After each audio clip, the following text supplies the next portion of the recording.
Dormant Evil, Chapter 1. Sirens blaring. Flames licking at what remained of his skin. The ever-present taunting words of his friend echoing in his head. He closed his eyes, only to see a grisly, maniacal smile staring back at him.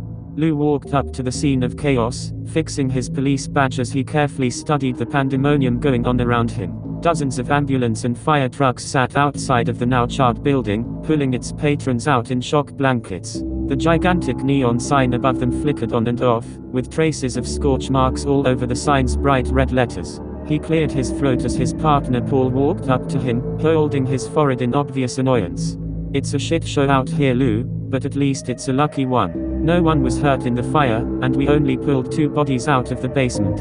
It's goddamn massive down there, the place might as well be a maze," Paul explained, swiping away the pieces of ash floating down in front of his nose. "2 losses ain't bad for a fire like this." "I was expecting far more," Lou responded as the two walked over to the medic, who was standing near the 2 severely charred bodies.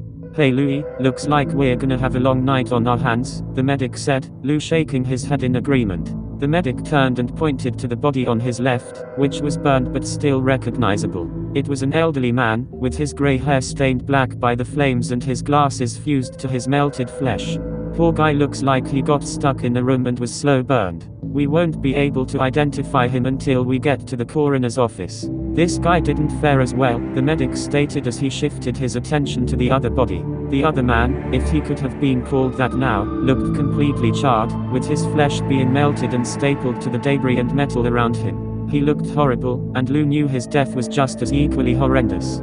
"I couldn't even begin to explain what happened to this poor fella. Looks like he got flash fried, so I'm guessing he was in the epicenter of the blaze. It pretty much cooked him to the bone," the medic whispered as he poked his gloved finger on the man's face, the squishy flesh squelching under his touch. At the medic's touch, the man suddenly leaped up from the stretcher, a guttural and barely human escaping what Lou assumed to be the remains of a mouth. Lou stepped back, almost grabbing his gun instinctively. After a moment of squirming, the man fell back down in silence, with slow and raspy breathing rising from the man's chest. "Jesus, get to the hospital now," Paul shouted, the medic snapping out of his shocked state and wheeling the stretcher into the back of the ambulance, taking off down the dark and misty road.